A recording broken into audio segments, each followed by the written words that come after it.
Hello students, तो कैसे हैं आप लोग। आई होप आप लोग सब मस्त होंगे एकदम और मस्त अच्छे से पढ़ाई कर रहे होंगे। आज मैं आप लोगों के लिए लेकर आई हूँ बेटा एक नया चैप्टर एनएसओ का। This is natural resources. बेटा ये जो चैप्टर मैं आज लेकर आई हूँ आप लोगों के लिए नेचुरल रिसोर्सेज, इससे एनएसओ में बहुत सारे क्वेश्चंस आते हैं। जैसे कि मैं बात करूँ क्वेश्चंस की, तो ऑक्सीजन साइकिल पर, कार्बन डाइऑक्साइड साइकिल पर आते हैं, नाइट्रोजन साइकिल पर आते हैं, ग्रीन हाउस इफेक्ट पर आते हैं। तो आज हम उन सब चीज़ों को एक एक बार डिस्कस करेंगे। देन उसके बाद उसके जो इंपॉर्टेंट क्वेश्चंस होंगे हम उनको डिस्कस करेंगे। ठीक है, तो सबसे पहले हम बात करते हैं बेटा what is natural resources. Natural resources क्या होते हैं बेटा। नेचुरल रिसोर्सेज ऐसे रिसोर्सेज होते हैं जो हमें नेचर से मिले, हम उनको नहीं बनाए। अगर हम उनको बनाएंगे तो वो ह्यूमन मेड हो जाएंगे, लेकिन जो हमें नेचुरली मिले हमें नेचर से, तो उसको हम बोलते हैं नेचुरल रिसोर्सेज। तो इसकी डेफिनेशन एक बार हम यहाँ पर देखते हैं। क्या बोला गया है कि these are the resources that are found in the environment. ऐसे रिसोर्सेज जो एनवायरमेंट में प्रेजेंट होते हैं and are developed without the intervention of humans की वजह से नहीं बनते हैं। ठीक है, वो हमें नेचर से ही मिलते हैं, तो उनको हम बोलते हैं नेचुरल रिसोर्सेज। जैसे मैं कुछ कॉमन एग्जांपल्स की बात करूं नेचुरल रिसोर्सेज की, तो यहाँ पर हम बात करेंगे एयर की, वाटर की, सोलर एनर्जी की। तो देखो sunlight, water, soil, stone, plants, animals and fossil fuel, air, ये सब क्या है हमारे नेचुरल रिसोर्सेज। ये हमें नेचर से ऑलरेडी मिले हुए हैं। ठीक है, बाय गिफ्ट हम बोल सकते हैं कि हमें नेचर ने ये गिफ्ट दिए हैं। ठीक है, फिर हम बात करते हैं नेक्स्ट कि नेचुरल रिसोर्सेज कितने टाइप के होते हैं। बेटा नेचुरल रिसोर्सेज जो होते हैं वो दो टाइप के होते हैं। एक तो वो जिनका बहुत अथाह भंडार हो, ठीक है, उनको हम बोलते हैं क्या, इन एक्सहॉस्टेबल। और हम जिनकी बात करेंगे जो लिमिटेड हो, उनको हम बोलते हैं एक्सहॉस्टेबल। ठीक है, एग्जॉस्टेबल और इनएग्जिस्टेबल। तो इनएग्जिस्टेबल की बात करें तो these occur in unlimited quantity. ये अनलिमिटेड क्वांटिटी में प्रेजेंट होते हैं, बट इनकी जो क्वांटिटी है वो लिमिटेड होती है। फिर हम बात करेंगे इनएग्जिस्टेबल की, तो these are not likely to be exhausted by human activities और देयर यूज। जैसे कि example solar energy, air, water. ठीक है, ये सब क्या है, इनके अथाह भंडार है, कभी खत्म नहीं होते। लेकिन हम बात करेंगे एग्जॉस्टेबल की, तो these are likely to be exhausted by the humans, और ये खत्म भी हो सकते हैं अगर इनका लिमिटेड यूज नहीं किया तो। जैसे हम बात करेंगे इसमें दो टाइप के होते हैं, एक तो रिन्यूएबल और एक होते हैं नॉन रिन्यूएबल। रिन्यूएबल हम उनको बोलेंगे जिनको हम दोबारा रिसाइकिल कर सकते हैं, दोबारा हम उनको बना सकते हैं, बट नॉन रिन्यूएबल जो दोबारा नहीं बन सकते। जैसे कि हम बात करेंगे रिन्यूएबल की, तो these can replenished themselves by quick recycling, दोबारा रिसाइकिल करके बना सकते हैं। These are not likely to be exhausted. और बोला गया कि these include both living and non living resources. Living और नॉन लिविंग दोनों रिसोर्सेज यहाँ पर प्रेजेंट होंगे, जैसे कि soil, humans, wild life, natural vegetation, ये सब आ जाएंगे किसमें, रिन्यूएबल में। लेकिन नॉन रिन्यूएबल की बात करें हम, तो ये कभी भी रिप्लेनिश या फिर रिप्लेस नहीं कर सकते।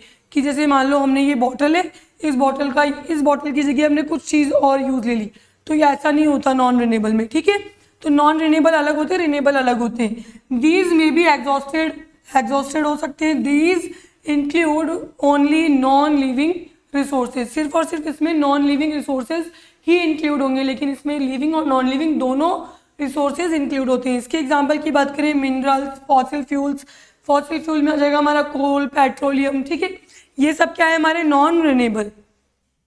फिर हम बात करते हैं रिन्यूएबल और नॉन रिन्यूएबल में क्या डिफरेंसेस होते हैं। हमने जैसे बात की तो रिन्यूएबल जो होते हैं इसमें लिविंग और नॉन लिविंग दोनों रिसोर्सेज प्रेजेंट होते हैं। इसमें सिर्फ नॉन लिविंग रिसोर्सेज प्रेजेंट होंगे। इसमें यहाँ पर बात करेंगे तो ये हमेशा ये resources can be used for ever, but these resources will ultimately lessen and get exhausted. और फिर बोला गया यहाँ पर कि जो रिन्यूएबल होते हैं वो रिप्लेनिश कर सकते हैं, लेकिन उनको रिप्लेस नहीं कर सकते हैं। ठीक है, ये 3 पॉइंट तो हो गए। फिर बोला गया their availability can be increased only by enhancing replenishment, लेकिन यहाँ बोला गया कि देयर इंक्रीजेज एक्सप्लॉयटेशन विल, अगर ज़्यादा हमने यूज़ किए तो ये क्या हो जाएंगे, एग्जॉस्ट हो जाएंगे। और एग्जाम्पल में बात करूँगी यहाँ पे forest, wild life, underground water, soil, ये सब क्या इनके अथाह भंडार है। लेकिन फॉसिल फ्यूल, मिनरल्स, ये बहुत ज़्यादा अगर हमने इनका एक्सप्लॉयटेशन कर लिया, बहुत ज़्यादा यूज़ कर लिया, तो ये ख़त्म हो जाएंगे। ठीक है, फिर हम बात करते हैं बेटा कि जो लेयर्स होती है हमारे पूरे के पूरे एटमॉस्फेयर में, वो बहुत सारी टाइप की होती है। जैसे हम बात करेंगे यहाँ पे ट्रोपोस्फेयर, लिथोस्फेयर, स्ट्रेटोस्फेयर, मीजोस्फेयर, ठीक है, थर्मोस्फेयर, एक्सोस्फेयर। तो ये सब क्या है, हमारे एटमॉस्फेयर की लेयर है। जैसे मैं बात करूँ ट्रोपोस्फेयर की, ट्रोपोस्फेयर जो होती है सबसे हाईएस्ट डेंसिटी की, इसमें सबसे हाईएस्ट डेंसिटी वाली एयर आती है। और इम्पॉर्टेंट बात करूँ मैं इसकी, तो most of the atmospheric air is present here, it is a medium for locomotion of flying animals. Flying animals की लोकोमोशन के लिए बेस्ट जो हमारा यहाँ पे रीजन है वो है ट्रोपोस्फेयर।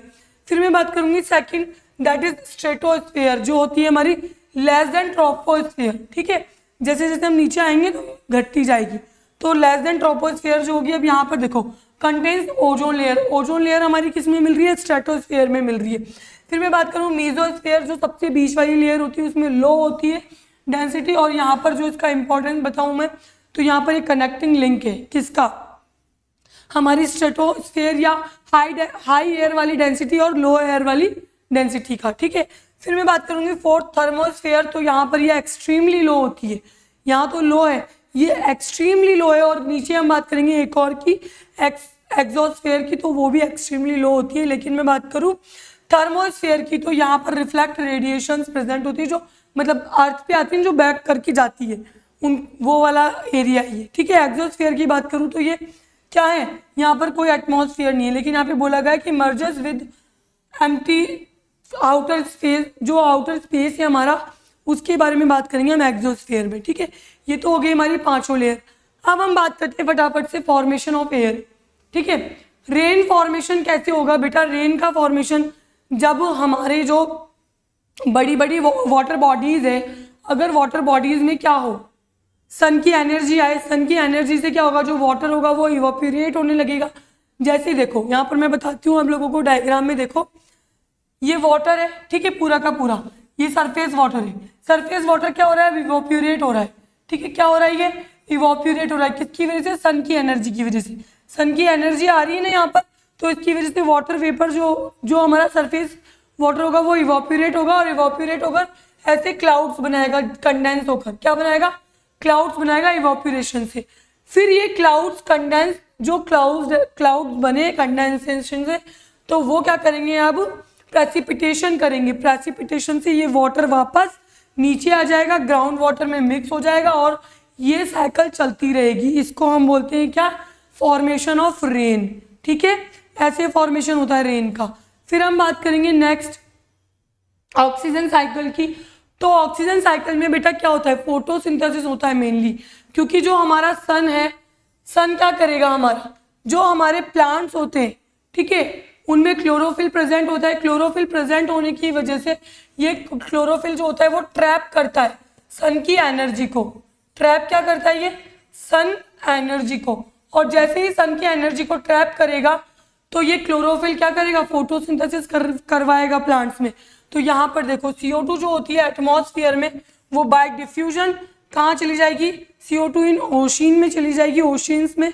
और या फिर जैसे मैं बात करूँ, यहाँ से अपन स्टार्ट करें, ये हमारे CO2 इन बायोमास है, ठीक है। ये बायोमास जो है फोटोसिंथेसिस की वजह से बना, ठीक है। फोटोसिंथेसिस हुआ ना, ट्रैप की सनलाइट, फिर यहाँ पर फोटोसिंथेसिस हुआ, जिसकी वजह से बायोमास बना। और बायोमास पे डीकम्पोजर्स जो होते हैं वो रेस्पिरेशन करते हैं या उसको डीकम्पोज करते हैं, ठीक है। अगर वो डीकम्पोज करेंगे तो क्या होगा, एक्वेटिक जो हमारा बायोमास होगा वो बढ़ेगा। बेटा बेसिकली ऑक्सीजन साइकिल में फोटोसिंथेसिस होगा, और फोटोसिंथेसिस से क्या होगा, जैसे ही उन्होंने CO2 यूज ली, एटमॉस्फेरिक CO2 यूज लेंगे, तो बदले में वो यहाँ पर क्या बनाएंगे, पहली बात तो C6H12O6 बनाएंगे, ठीक है। और यहाँ पर ये बनाने के बाद जो बचा हुआ प्रोडक्ट होगा वो O2 होगा, जो एयर में रिलीज कर दिया जाएगा। तो ये पूरी ऑक्सीजन साइकिल है, क्लियर है। फिर अब हम बात करते हैं नेक्स्ट साइकिल की, दैट इज वाटर साइकिल, ठीक है। वाटर साइकिल अभी जस्ट मैंने बता दी है, ये फिर से आ गया। वाटर साइकिल वही है, रेन कैसे बनता है वही है ये, ठीक है। वही प्रेसिपिटेट होगा और वापस आ जाएगा कलेक्ट होकर, ठीक है। नाइट्रोजन साइकिल की मैं बात करूँ बेटा, तो नाइट्रोजन साइकिल पे क्या होगा कि जो हमारे प्लांट्स होते हैं उनकी जो रूट नोड्यूल्स होती है, या जो हमारे लेग्यूमिनस प्लांट्स की बात करूं मैं, तो वहां पर क्या होगा, नाइट्रोजन फिक्सिंग बैक्टीरिया प्रेजेंट होंगे फॉर नाइट्रोजन फिक्सेशन। जैसे कि मैं बात करूं राइजोबियम की, राइजोबियम क्या करता है बेटा, प्लांट्स की रूट नोड्यूल में क्या करेगा, नाइट्रोजन फिक्सेशन करेगा, और नाइट्रोजन फिक्सेशन करके जो ग्रीन प्लांट जो होते हैं ना, उनका जो प्रोटोप्लाज्म है उससे तो क्या करेगा, वो एनिमल्स ले लेंगे और अमोनिफिकेशन हो जाएगा। लेकिन अमोनिया जो बना ना, वो किससे बनेगा, यहाँ पर जो हमारे नाइट्रोजन प्रेजेंट थी एटमॉस्फेयर में वो आई, ठीक है, वो नाइट्रोजन फिक्सेशन हुआ, फिर क्या हुआ, जो हमारा ग्रीन प्लांट्स थे उनका प्रोटोप्लाज्म था, वहां से अमोनिफिकेशन होगा, अमोनिया बनेगा, ठीक है, ये अमोनिया बन गया, फिर अमोनिया से नाइट्रेट्स बनेंगे, फिर नाइट्राइट्स बनेंगे, और फिर ये वापस हमारी अर्थ में, मतलब हमारी जो नाइट्रोजन एटमॉस्फेयर है वहाँ चली जाएगी, ठीक है, इसको हम डीनाइट्रिफिकेशन बोलते हैं। लेकिन हम बात करें यहाँ पे नाइट्रिफिकेशन की, तो यहाँ पर नाइट्रोजन फिक्सेशन किया इन्होंने, तो नाइट्रिफिकेशन से क्या हुआ, जो एटमॉस्फेयर एंड इंडस्ट्रियल फिक्सेशन है उसमें क्या होगा, नाइट्रिफिकेशन होगा और नाइट्राइट्स बनेंगे, नाइट्राइट्स बने तो वो वापस एटमॉस्फेयर में चले जाएंगे, कैसे, डीनाइट्रिफिकेशन से, ठीक है। तो ये हमारा अमोनिफिकेशन हो गया, अमोनिया बना, नाइट्रिफिकेशन में नाइट्रिया बनेगा, और डीनाइट्रिफिकेशन में जो हमारे नाइट्रोजन है वो वापस चले जाएंगे, ठीक है। इसको हम बोलते हैं डीनाइट्रिफिकेशन या नाइट्रोजन साइकिल। अब हम बात करते हैं नेक्स्ट कार्बन साइकिल की। तो कार्बन साइकिल बेटा बहुत सिंपल है, कार्बन डाइऑक्साइड साइकिल, ठीक का मतलब कार्बन साइकिल बोलेंगे हम उसको। तो यहाँ पर देखो बेटा क्या होगा कि हमारे जो डेड ऑर्गेनिज्म या वेस्ट प्रोडक्ट है, ठीक है, जैसे कि हमारे फॉसिल्स एंड फॉसिल फ्यूल्स की, ठीक है, तो यहाँ पर क्या होगा, ये हमारे कहाँ यूज ले जाते हैं, फैक्ट्रीज में यूज ले जाते हैं, ठीक है, फॉसिल फ्यूल को फैक्ट्री में यूज ले जाता है, और फिर वहां से जब उनको हम फैक्ट्री में यूज लेते हैं तो फिर वो बदले में CO2 रिलीज करते हैं एटमॉस्फेयर में, ठीक है। फिर वो CO2 प्लांट्स के द्वारा ली जाती है, और प्लांट्स फिर उनके पास क्लोरोफिल प्रेजेंट होता है, और क्या करते हैं वो उस क्लोरोफिल और CO2 की प्रेजेंस दोनों को ऐड करेंगे जैसे ही, कब करेंगे ऐड, सनलाइट और क्लोरोफिल की प्रेजेंस में। जब वो ऐड होगी तो यहाँ पर क्या होगा, फोटोसिंथेसिस होगा, और क्या बनेगा, ग्लूकोज, क्या बनेगा, ग्लूकोज बनेगा, ठीक है। तो यहाँ पर ये पूरी की पूरी CO2 साइकिल हो गई, इसमें फोटोसिंथेसिस होगा। चलो अब नेक्स्ट चलते हैं हम द ग्रीन हाउस इफेक्ट की तरफ। तो ग्रीन हाउस इफेक्ट में क्या बात की थी बेटा हमने, जो हमारे एटमॉस्फेयर में अलग अलग टाइप की हमारी लेयर्स प्रेजेंट होती है, तो यहाँ पर क्या होगा कि जो ग्रीन हाउस इफेक्ट में सम ऑफ द इंफ्रारेड रेडिएशंस यहाँ पर प्रेजेंट होगी passed through the atmosphere, but most is absorbed and re emitted. मतलब कि यहाँ पर जो हमारी अर्थ है, ये देखो, ये हमारी अर्थ की सरफेस है, ठीक है। अब यहाँ सन से अलग अलग टाइप की रेडिएशंस आ रही है, ठीक है।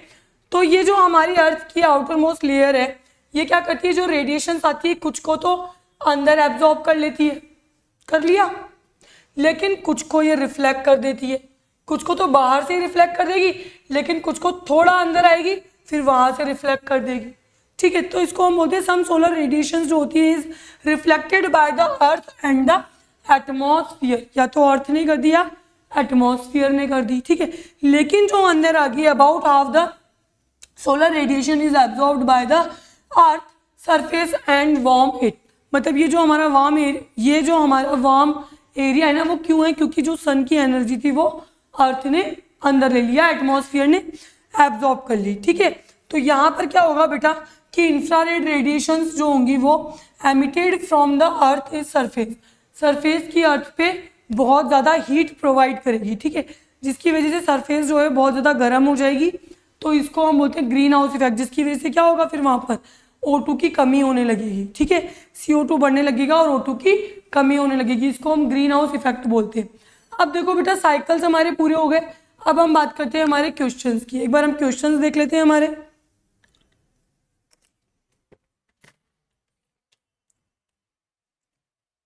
चलो क्वेश्चन नंबर 1 की तरफ हम चलते हैं। तो बोला गया है हमसे सेलेक्ट द इनकरेक्ट स्टेटमेंट, हमें इनकरेक्ट स्टेटमेंट बताना है। Smog is a mixture of water vapour, smoke, dust, particles and gases, बिल्कुल ठीक है, इसको तो हम स्मॉग ही बोलते हैं, ठीक है। स्मॉग जो है किससे मिलता है? मिक्सचर ऑफ वाटर वेपर से और स्मोक डस्ट पार्टिकल्स जो होते हैं उससे स्मोक बनेगा, ठीक है। फिर हम बात करते हैं second, the coastal areas during the night the directions of wind is from land to sea. बिल्कुल सही बात है बेटा, क्योंकि नाइट के टाइम पे ये उल्टी रेट मतलब उल्टी तरफ बहती है, ठीक है, ठंडी हवाएं। Rain with low pH is the consequences of increased use of non conventional sources of energy. ये गलत हो जाएगा बेटा, क्योंकि लो पीएच रेन तो ठीक है क्योंकि वो एसिडिक होगी, ठीक है, एसिडिक होगी, तो मतलब इसको हम क्या बोल सकते हैं? एसिड रेन बोल सकते हैं। लेकिन बोला गया consequences of increased use of non conventional source of energy, ये एनर्जी का सोर्स नहीं है, इसीलिए ये स्टेटमेंट हमारा इनकरेक्ट हो गया। CFCs damage the stratosphere ozone layer, बिल्कुल ठीक है, क्योंकि क्लोरोफ्लोरोकार्बन जो होती है वो ओजोन लेयर को डिस्ट्रॉय कर रही है, ठीक है। तो 3 स्टेटमेंट सही है। हमसे क्या पूछा गया? इनकरेक्ट स्टेटमेंट, सो आंसर हमारा सी हो जाएगा, ठीक है, इनकरेक्ट स्टेटमेंट के लिए। नेक्स्ट क्वेश्चन की तरफ चलते हैं हम। सेकंड क्वेश्चन क्या बोल रहा है? The phenomenon of increase in concentration of non biodegradable organic compounds with each trophic level in a food chain is called, इसको हम क्या बोलेंगे बेटा? बायोमैग्निफिकेशन, क्योंकि बायोमैग्निफिकेशन की डेफिनेशन है, आंसर डी हो जाएगा, ठीक है, क्योंकि जो फिनोमिना इंक्रीज कर रहे हैं कंसंट्रेशन को non biodegradable organic compounds with each trophic level में, तो उस चेन को हम बायोमैग्निफिकेशन बोल देते हैं, ठीक है। क्वेश्चन नंबर 3 की तरफ चलते हैं। विच of the following is not an effect of deforestation? Deforestation का इफेक्ट नहीं है भाई, डिफॉरेस्टेशन में बायोडाइवर्सिटी लॉस तो होगा, ग्लोबल वार्मिंग भी होगी, सॉइल इरोजन भी होगा, none of these, answer D हो जाएगा बेटा, नन ऑफ दीज। क्यों? क्योंकि हमसे पूछा गया है कि नहीं है, कौन सा इफेक्ट नहीं है डिफॉरेस्टेशन का। जब भी डिफॉरेस्टेशन होगा सॉइल इरोजन होता है बेटा, जो सॉइल होती है वो अब डायरेक्ट बहने लगेगी। पहले जो घना जंगल था उसकी वजह से वाटर जो था, रेनी वाटर, वो डायरेक्ट सॉइल पे नहीं गिरा था, इसलिए सॉइल इरोजन नहीं हो रहा। लेकिन सारे जंगल ही काट दिए तो वो जो वाटर है वो डायरेक्ट सॉइल पर गिरेगा और सॉइल पर गिरने की वजह से सॉइल इरोजन होगा, ग्लोबल वार्मिंग होगी, ठीक है। क्योंकि अब यहाँ पर क्या होगा? ऑक्सीजन का लेवल कम हो जाएगा तो CO2 का लेवल बढ़ेगा, तो ग्लोबल वार्मिंग होगी और बायोडाइवर्सिटी का लॉस तो हो ही रहा है। चले next. Some water falling on the ground forms an extremely thin tightly held film around the soil particles called, ठीक है। फिर सेकंड स्टेटमेंट हमसे क्या बोला गया है? While some water moves down up to the water table and is called, इसको तो बेटा बोलेंगे हम ग्रेविटेशनल वाटर, क्योंकि यहाँ पर क्या हो रहा है? जो वाटर का लेवल है वो कम हो रहा है। देखो मतलब कि वाइल सम वाटर जो है move down up the water table से भी नीचे जा रहा है, तो उसको तो हम ग्रेविटेशनल वाटर बोल देंगे।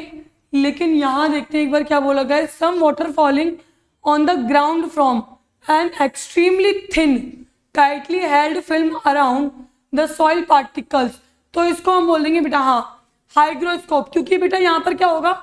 जो सॉइल के पार्टिकल्स होंगे वो बीच बीच में प्रेजेंट होंगे, ठीक है, धसे हुए होंगे या प्रेजेंट होंगे, हम ऐसे बोल सकते हैं, ठीक है, सॉइल पार्टिकल्स। सो यहाँ पर आ जाएगा हाइग्रोस्कोपिक और यहाँ पर ग्रेविटेशनल वाटर। सो आंसर देख लेते हैं। हाइग्रोस्कोपिक फर्स्ट में आएगा, 2 ऑप्शंस में दे रखा है, और सेकंड ग्रेविटेशनल, सी आंसर हो जाएगा बेटा इसका। क्वेश्चन नंबर 4 का आंसर हमारा सी हो जाएगा, ठीक है। हाइग्रोस्कोपिक वाटर बोलते हैं इसको और ग्रेविटेशनल वाटर बोल सकते हैं, ठीक है। Select the option that correctly identifies X and Y और जेड, नहीं X and Y in the given flow chart. Water pollutants की बात करें बेटा हम, तो वाटर पॉल्यूटेंट्स जो होंगे वो बायोलॉजिकल, हेलमिंथ एक्स, फिजिकल और केमिकल। केमिकल के लिए तो DTT दे रखा है, ठीक है। अगर वाटर पॉल्यूटेंट्स की बात करें हम, तो यहाँ पर हेलमिंथ्स जो हो गए हमारे वो बायोलॉजिकल होंगे और फिजिकल में हीट हो जाएगा, हाँ ये हीट हो जाएगा, और ये हमारे बायोलॉजिकल होंगे, क्योंकि बायोलॉजिकल अगर नहीं हुए तो यहाँ पर हेलमिंथ नहीं होगा, ठीक है। हेलमिंथ जो है हमारे बायोलॉजिकल है, और फिजिकली हम बात करेंगे तो वाटर पॉल्यूटेंट जो होगा वो हीट की वजह से होगा। तो आंसर देख लेते हैं हमारा एक्स बायोलॉजिकल 2 में दे रखा है और फिजिकल के लिए हीट, वाई हीट, ये हो जाएगा आंसर सी हो जाएगा बेटा इसका। क्वेश्चन नंबर 5 का आंसर सी हो जाएगा, क्लियर है। चलिए नेक्स्ट क्वेश्चन की तरफ। Read the given paragraph. Paragraph दे रखा है, देखो पढ़ते एक बार क्या बोला गया है। Soil x has very poor water holding capacity, मतलब कि ये वाली सॉइल हमारी कौन सी हो जाएगी, सैंडी सॉइल। ठीक है, तो यहाँ पर हम एक काम करते हैं, यहाँ लिख लेते हैं। ठीक है, एक्स जो है हमारी कौन सी हो गई, सैंडी सॉइल, सैंडी सॉइल। फिर हम बात करेंगे soil Y is well drained and contain 1 part clay and 2 part each of sand and silt. तो ये हमारी कौन सी हो जाएगी, लोमी सॉइल। ठीक है, वाई हमारी क्या हो गई, लोमी सॉइल, क्योंकि एक पार्ट तो क्ले है। ठीक है, फिर soil Z has excellent water holding. अच्छा, अच्छी कैपेसिटी ना, तो जेड हमारी क्या हो जाएगी, क्लेई सॉइल, क्लेई सॉइल। ठीक है, तो यहां पर क्लेई सॉइल होगी जेड। अब देखते हैं ऑप्शंस क्या बोला गया। Statement regarding soil X Y and Z के लिए हमें करेक्ट स्टेटमेंट बताना है, तो एक बार देखते हैं हम। यहां पर क्या बोला गया है, soil X is commonly found in those regions where xerophytes are abundant. X क्या थी, सैंडी सॉइल। बिल्कुल सही है बेटा, ये बिल्कुल सही है, जीरोफाइट्स के लिए। ठीक है, soil Z is best suited to growth plant, नहीं। कैस्यूरेनिया के लिए बेटा, और यूप्लेक्टेला या यूकैलिप्टस और वाटर लेमन, नहीं। इनके लिए हमारी क्लेई सॉइल, बेटा इसकी तो वाटर होल्डिंग कैपेसिटी बहुत पुअर है, तो या इनको तो वाटर ज़्यादा चाहिए, तो ये हमारा स्टेटमेंट गलत हो गया। Soil Y is best suited for making pots. Soil Y, Y कौन सी, लोमी, नहीं बेटा इसमें क्लेई सॉइल ले सकते हैं हम या सैंडी, गलत हो जाएगा। ऑप्शन ए हमारा करेक्ट है, ए बिल्कुल करेक्ट है बेटा, क्योंकि यहाँ पर बोला गया है कि एक्स जो है commonly found in those regions xerophytes are abundant, mostly xerophytes में। ठीक है, ये दिख नहीं रहा होगा आप लोगों को, मैं लिख देती हूँ। एयर पॉल्यूशन, यहाँ पर एक्स पूछा है, ये हमें एक वेन डायग्राम दिया है। ठीक है, और यहाँ लिखा है वाटर पॉल्यूशन।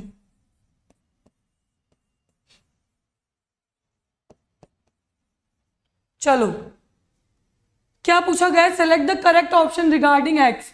एक्स के लिए हमें बताना है, मतलब एक्स ऐसा होना चाहिए जो एयर पॉल्यूशन भी करे और वाटर पॉल्यूशन भी करे। तो देखते हैं, बर्निंग ऑफ फॉसिल फ्यूल बिल्कुल सही हो सकता है, क्योंकि अगर हम उसको बर्न करेंगे तो एयर पॉल्यूशन तो होगा ही सही, और ये अगर वाटर के साथ, रेन के साथ मिक्स होकर वाटर में मिक्स हो जाए तो ये वाटर पॉल्यूशन भी करेगा। एक बार हम फिर भी चेक कर लेते हैं। यूज ऑफ CFC, नहीं ये तो होगा ही नहीं, ये तो वाटर पॉल्यूशन होगा ही नहीं। Dumping of factories waste into river, तो ये एयर पॉल्यूशन नहीं होगा, वाटर पॉल्यूशन तो है। But spilling petroleum oil during drilling and shipping, नहीं, इसमें एयर पॉल्यूशन मान सकते हैं हम, पर वाटर पॉल्यूशन नहीं होगा। आंसर बेटा हमारा ए हो जाएगा, मोस्ट एप्रोप्रिएट आंसर जो है हमारा ए हो जाएगा, क्योंकि हमारा जो फॉसिल फ्यूल है उसको हम जब बर्न करते हैं तो एयर पॉल्यूशन तो हो ही रहा है, क्योंकि वहाँ पर CO2 बढ़ेगी और वाटर पॉल्यूशन भी होगा अगर वो रेन के साथ वाटर में मिक्स हो गया तो। ठीक है, नेक्स्ट क्वेश्चन क्या बोला गया है, read the given statement and select the correct option. ठीक है, स्टेटमेंट 1 बोला गया है, Sandy soil is generally unfit for plants growth. बिल्कुल सही है, क्योंकि ये बहुत ज़्यादा क्या होती है, चिकनी, ग्रोथ नहीं देती है प्लांट। सॉरी, सैंडी सॉइल चिकनी नहीं होती, वो होती है। सही है ये statement. In sandy soil sand particles are relatively larger, बड़े होते हैं साइज में। ठीक है, and can not hold much water, बिल्कुल ठीक है बेटा, इसीलिए ये प्लांट की ग्रोथ के लिए अच्छे नहीं है, इसीलिए ये सैंडी सॉइल जो होती है अनफिट होती है प्लांट की ग्रोथ के लिए। तो दोनों स्टेटमेंट बिल्कुल सही है, और स्टेटमेंट 2 है जो बिल्कुल करेक्ट एक्सप्लेन कर रहा है स्टेटमेंट 1 को। ठीक है, तो आंसर हमारा ए हो जाएगा इसका। बोथ स्टेटमेंट ए, मतलब फर्स्ट और सेकंड स्टेटमेंट दोनों जो है हमारे ट्रू है, और सेकंड स्टेटमेंट जो है वो करेक्ट एक्सप्लेनेशन है स्टेटमेंट 1 का। क्लियर है बेटा, आंसर ए हो जाएगा इसका। क्वेश्चन नंबर 9 थोड़ा अच्छा क्वेश्चन है, एक बार समझते हैं इसको, कोशिश करना समझने की, आ जाएगा। The given graph shows the amount of pollutants in 4 rivers, 4 river हमें दे रखी, P, Q, R and S। The river that can continue to support the most number of aquatic plants and animals is, most number of aquatic plants. अच्छा कहाँ मिलेगा? तो देखो बेटा, ये तो हमारा क्या हो गया, अमाउंट ऑफ पॉल्यूटेंट्स, ठीक है। यहाँ तो पॉल्यूटेंट्स का अमाउंट बढ़ता जा रहा है और यहाँ पे नंबर ऑफ ईयर्स बढ़ते जा रहे हैं। तो देख लेते हैं एक बार, पी में अमाउंट तो कम है ही सही, नंबर ऑफ ईयर्स भी कम है, ठीक है। लेकिन हम बात करें किसकी, क्यू की, तो क्यू में नंबर ऑफ ईयर्स तो ठीक है, बट अमाउंट ऑफ पॉल्यूटेंट्स तो बहुत ज़्यादा हो गया ना, तो यहाँ ग्रोथ पॉसिबल नहीं होगी।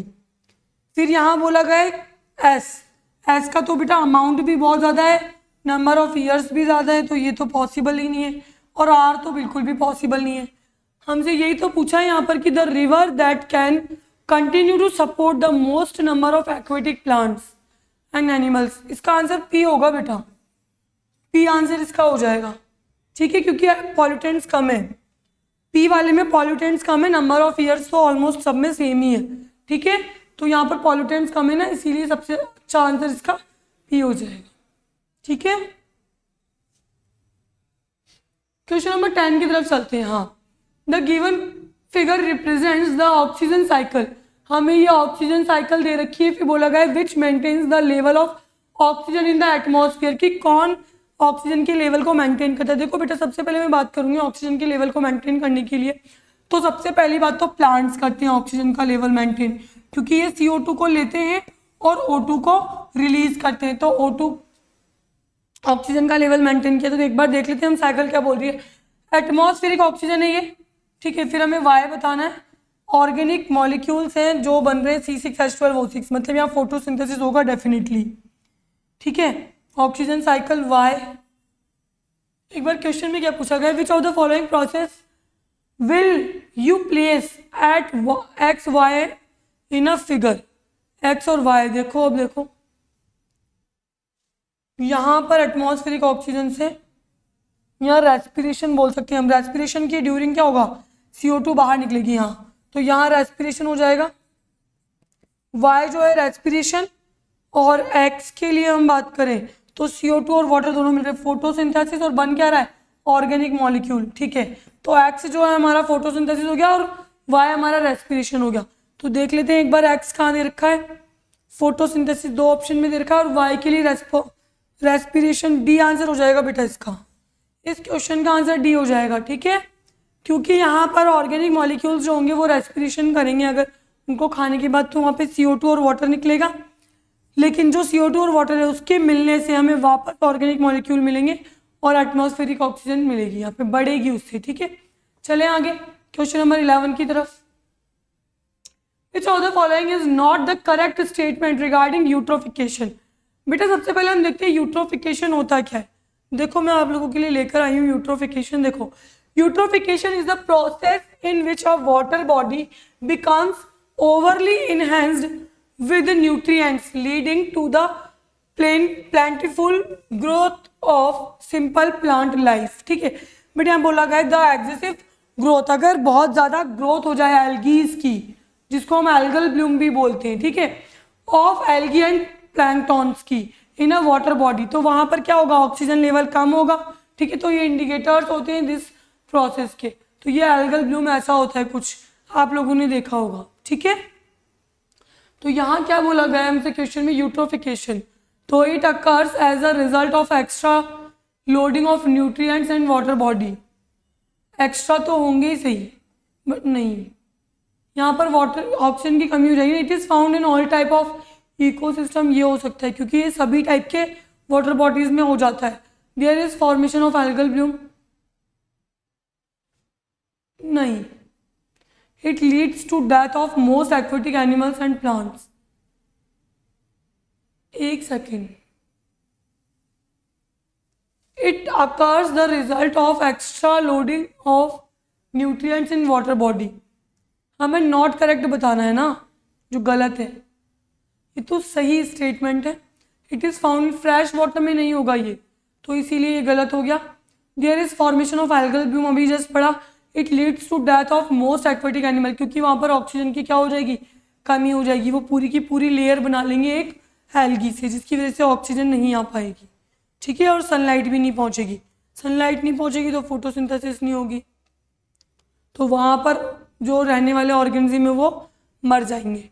नेक्स्ट क्वेश्चन हम बात करते हैं, match the column 1 with column 2, select the correct option in given codes. ठीक है, हमें यहाँ पे कुछ कोड्स दे रखे हैं, उनके बेसिस पे हमें यहाँ पर करेक्ट ऑप्शन सेलेक्ट करना है। जैसे कि हम बात करें कॉलम 1 और कॉलम 2 में, ठीक है, तो यहाँ पर देखो बेटा, सस्पेंडेड पार्टिकुलेट मैटर की बात करें हम, तो एयर पॉल्यूटेंट होते हैं ये, ठीक है। ए का आंसर हमारा हो जाएगा 4, जो एयर को खराब करे। हीट की हम बात करें, हीट नहीं, मैं एक बार कैडमियम का देखते हैं। कैडमियम से क्या होती है, टाइटाई डिजीज, ये हो जाएगा कैडमियम का टाइटाई डिजीज, ठीक है, तो सी का फर्स्ट। प्लास्टिक से क्या होगा, एयर पॉल्यूशन, एक second, non biodegradable soil pollutant, ये हो जाएगा प्लास्टिक का सेकंड, ठीक है। फिर हम बात करें ई मर्क्यूरी की, तो इससे तो वो होती है ना हमारी एक डिजीज होती है यहाँ पे हो जाएगी मीनामाटा डिजीज, ठीक है। और फिर हीट की बात करेंगे हम, तो हीट क्या करेगी यहाँ पर, फिजिकल वाटर पॉल्यूटेंट करेगी, अभी जस्ट मैंने पढ़ाया, ठीक है। तो आंसर देख लेते हैं एक बार, ए का 4th हो जाएगा, ए का 4th 2 ऑप्शन में दे रखा है, तो मतलब ये दोनों तो गलत हो गए। हीट सेकंड, मतलब बी का 5th, बी का 5th किस में दे रखा है, बी का 5th इसमें दे रखा है, एक बार देख लेते हैं। और सी का फर्स्ट, ठीक है, डी का सेकंड, ठीक है, ई का 3rd, ठीक है। आंसर बेटा बी हो जाएगा इसका, ठीक है, बी आंसर बिल्कुल करेक्ट हो जाएगा। नेक्स्ट क्वेश्चन की तरफ जब हम चलते हैं तो बोला गया match column 1 with column 2 and select the correct option from the given codes. बेटा हमें कुछ कोड्स दिए हुए, यहाँ पर हमें उनको कॉलम 1 से कॉलम 2 को मैच करवाना है। अब देखो बेटा, नाइट्रोसोमोनास और नाइट्रोसोकोकस ये क्या करते हैं, अमोनिया से नाइट्रेट में कन्वर्ट करते हैं, नाइट्राइट्स में, ठीक है। तो पी का आंसर तो इसी के सामने लिखा हुआ है। फिर बोला गया नाइट्रोबैक्टर और नाइट्रोकोकस ये क्या करेंगे, नाइट्राइट्स को नाइट्रेट में कन्वर्ट करेंगे, तो ये भी आंसर सही हो जाएगा इसका। आर बोला गया स्यूडोमोनास जो नाइट्रेट से नाइट्रोजन में कन्वर्ट होते हैं, ठीक है। तो आंसर देख लेते हैं, पी का फर्स्ट, क्यू का सेकंड और आर का 3rd, A option he correct हो जाएगा हमारा, ठीक है। क्वेश्चन नंबर 14 की तरफ जब हम चलते हैं तो हाँ, यहां पर हमें क्या दे रखा है, green house effect, it is green house effect, ठीक है। क्या बोला गया है, select the correct statement regarding it.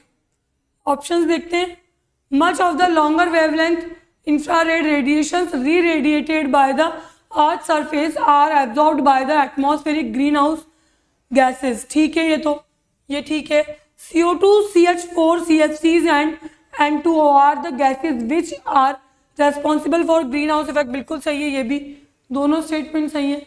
Next, the atmosphere is transparent to the incoming short wavelength radiations and is translate of the long wavelength infrared radiations, ठीक है, ये भी ठीक है बेटा।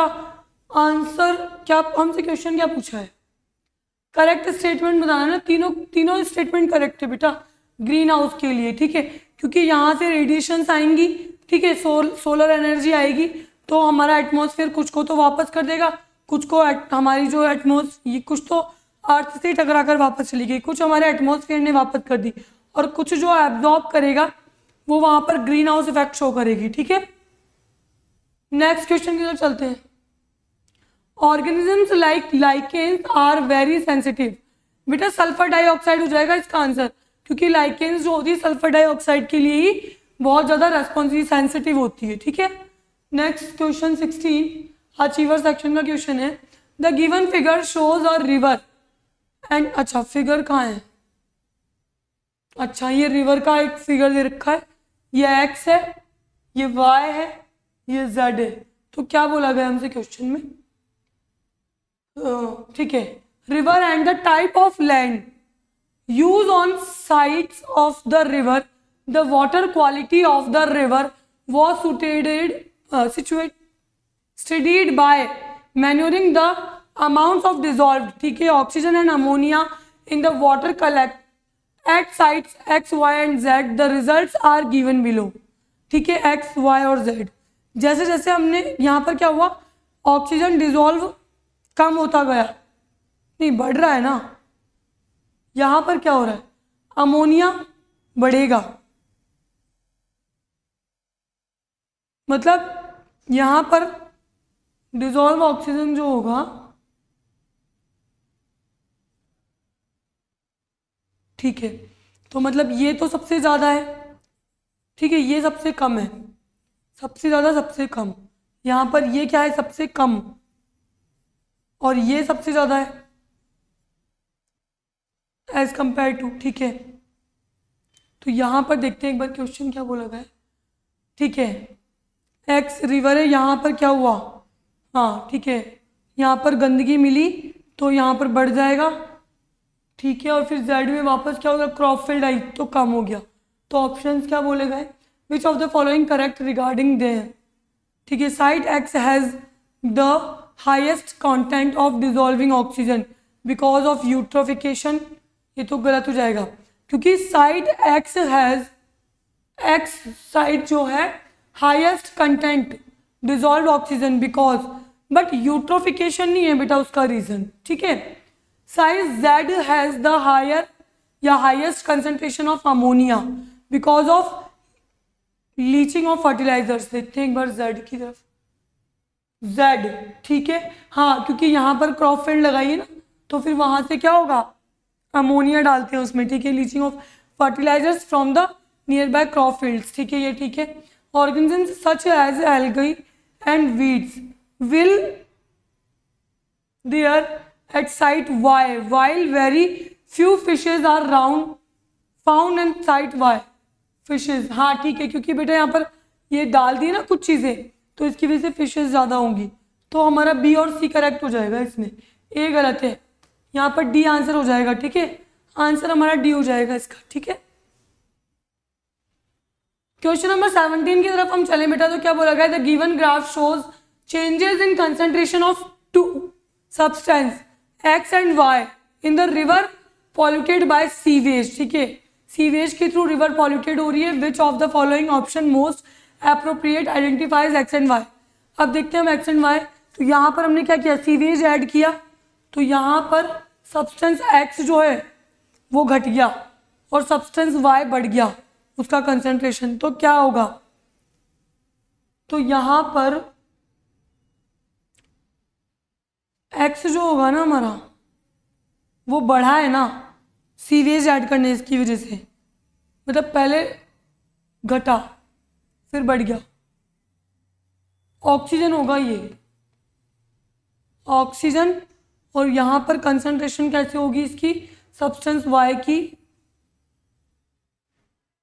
यहाँ पर बढ़ रही है ना डिस्टेंस, तो यहाँ पर हो जाएगा नाइट्रोजन। देखते हैं एक बार, कार्बन डाइऑक्साइड तो नहीं होगा, नाइट्रोजन कंपाउंड हो सकता है वहाँ, नाइट्रोजन कंपाउंड इसमें तो नहीं होगा, ये हो जाएगा बेटा इसका आंसर डी, डी ऑप्शन बिल्कुल करेक्ट हो जाएगा, ठीक है, क्योंकि यहाँ पर हमारा एक्स जो है वो ऑक्सीजन होगा, सब्सटेंस एक्स इज ऑक्सीजन, और जो सब्सटेंस वाई होगा वो नाइट्रोजन कंपाउंड होंगे, ठीक है, तभी तो वो एकदम से बढ़ गया। फिर नेक्स्ट क्वेश्चन की तरफ चलते हैं, the given cycle represent circulation of nitrogen in the environment, identify X Y and Z in the cycle and select the correct option, ठीक है। एटमॉस्फेरिक नाइट्रोजन है बेटा, ये समझना एक बार, ठीक है, ये एटमॉस्फेरिक नाइट्रोजन है, मैंने अभी जस्ट आप लोगों को पढ़ाया ये, ठीक है, ये मैंने नाइट्रोजन साइकिल में पढ़ाया है आपको। क्या बोल रहा है ये क्वेश्चन, देखो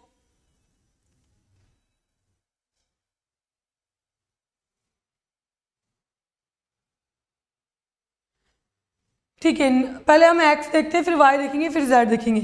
अमोनिया से नाइट्रेट बना, फिर नाइट्रोबैक्टर बना, तो नाइट्रोबैक्टर जो है हमारा वो क्या करेगा, डीनाइट्रिफिकेशन, तो यहाँ पर क्या हो जाएगा, नाइट्रेट्स होंगे, एक्स ठीक है, यहाँ पे नाइट्रेट्स होंगे, फिर नाइट्रेट्स क्या करेंगे, डीनाइट्रिफिकेशन करेंगे एटमॉस्फेरिक नाइट्रोजन, तभी तो बनेगी ना एटमॉस्फेरिक नाइट्रोजन। जब क्या होगा, डीनाइट्रिफिकेशन, तो वाई जो है डीनाइट्रिफिकेशन हो जाएगा। फिर एटमॉस्फेरिक नाइट्रोजन जो है वो एटमॉस्फेरिक इंडस्ट्रियल फिक्सेशन होगा, तो प्रोटोप्लाज्म ऑफ प्लांट से वापस यहाँ पर प्लांट में तो अमोनिफिकेशन, तो यहाँ पर क्या हो जाएगा हमारा अमोनिफिकेशन। हाँ, अमोनिया बन रहा है तो अमोनिफिकेशन होगा। हाँ, तो एक्स नाइट्रेट देख लेते हैं, एक्स में नाइट्रेट, ये गलत, ये है, ये भी है, ये गलत। फिर वाई क्या दे रखा है हमें, डीनाइट्रिफिकेशन, डीनाइट्रिफिकेशन नाइट्रोजन, ये हो जाएगा बेटा आंसर, ये अमोनिफिकेशन। हाँ, ऑप्शन बी हमारा बिल्कुल करेक्ट हो जाएगा। नाइट्रोजन साइकिल का क्वेश्चन है, देख लो, मैंने कहा था ना एनएसओ में क्वेश्चन आते हैं। Next, R is an organic compound containing only carbon, chlorine and fluorine. It has been widely used as refrigerant, ठीक है, propellant and solvent. Montreal protocol phased out manufacture of such compounds because R contributes to formation of S in the atmosphere, ठीक है। Which of the following would not be a consequences of S? S का consequences नहीं है, ठीक है। तो यहाँ पर देखते हैं ना हम, increases incidence of ठीक है, ये सनबर्न्स हो सकता है। इंक्रीज इंसिडेंस ऑफ कैटरैक्ट, ये भी हो सकते हैं, कैटरैक्ट एक्ट कर सकते हैं, ठीक है।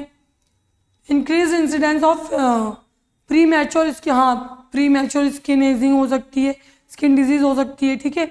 इंक्रीज इंडिकेट्स, ठीक है, ये नहीं होगा बेटा, डायबिटीज नहीं होगा, क्योंकि ये क्या है,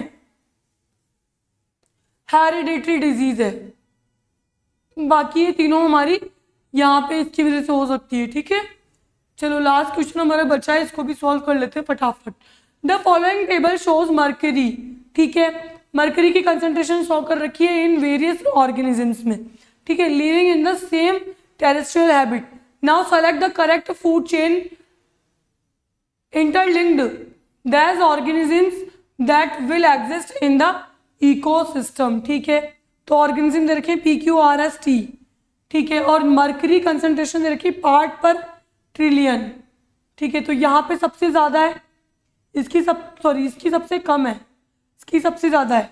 तो देखो S से स्टार्ट होगा, S, फिर उससे कम Q, S Q, और सबसे ज़्यादा किसकी P, S Q नहीं दे रखा, इसमें दे रखा है P के बाद R आ रहा है, ठीक है, 8,900, और T 16,000, ये ठीक है बेटा, C आंसर हो जाएगा, ठीक है। ये यहाँ पर अकॉर्डिंग मतलब इंटरलिंक बताना है हमें कि इसको एक ऑर्डर में सीक्वेंस में जमाना था, ठीक है। तो ये ऐसे एग्जिस्ट करते हैं इकोसिस्टम में। तो बेटा ये तो हमारे क्वेश्चंस हो गए इस चैप्टर के ख़त्म, मतलब हमने नेचुरल रिसोर्सेज कंप्लीट कर लिया है। अब नेक्स्ट क्लास जो हमारा लास्ट चैप्टर बचा है उसकी होगी, that is improvement in food resources. Clear है बेटा? कोई भी डाउट हो तो मुझे कमेंट सेक्शन में अपने क्वेरीज डाल देना, मैं क्वेश्चंस देख लूँगी और उनके आंसर्स मैं आप लोगों को दे दूँगी। और एनएसओ का पेपर है बेटा 17 अक्टूबर को आप लोगों का एग्ज़ाम है, 3-4 दिन आप लोगों के पास बचे हैं, ट्यूसडे को एग्ज़ाम है, अच्छे से प्रिपरेशन करो। जो भी कोई भी क्वेरी हो आप लोगों की वो सब कमेंट सेक्शन में डाल दो, मैं रीड करके आप लोगों को आंसर्स दे दूँगी, ठीक है। बेस्ट ऑफ लक बेटा, have a nice day, let's crack it.